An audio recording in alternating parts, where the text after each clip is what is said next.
हरिओम श्रीराम अंबज्ञ. सुनील सेवेतोसकर, चिपळूण उपासना केंद्र. मागच्याच आठवड्यामध्ये आम्ही शिर्डीला गेलो होतो बाबांच्या दर्शनाला.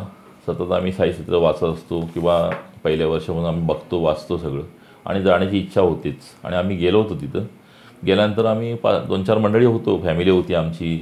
माझ्या मुलाचे सासरे होते, सासू होती.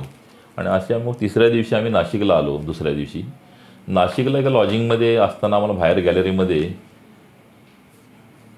मुलांच्या ते लहान मूल जे आहे 11 महिन्याचं, तर त्याला तो त्याचे वडील म्हणजे वैभव ते खेळवत होते तिथे बाहेर.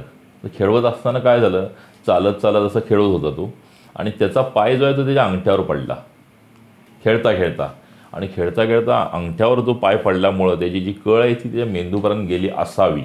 काय झालं आम्हाला माहीत नाही. मी दुसऱ्या फोनवर बोलत होतो आतमध्ये, आणि मुलगा ताठ झाला.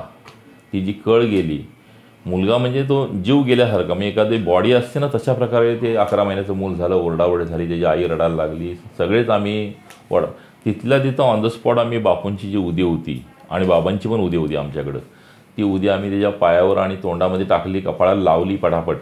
आणि त्या 5-7 मिनटामध्ये आम्ही सुद्धा संपलो होतो. तेवढ्या यामध्ये उदी जेव्हा तोंडात आम्ही टाकली आणि कपाळाला लावली त्याच्या आणि सगळ्या पायाला लावली, दुसऱ्या सेकंदाला मूल रडायला लागलं. आणि आम्ही त्यावेळेचा अनुभव न सांगण्यासारखा होता.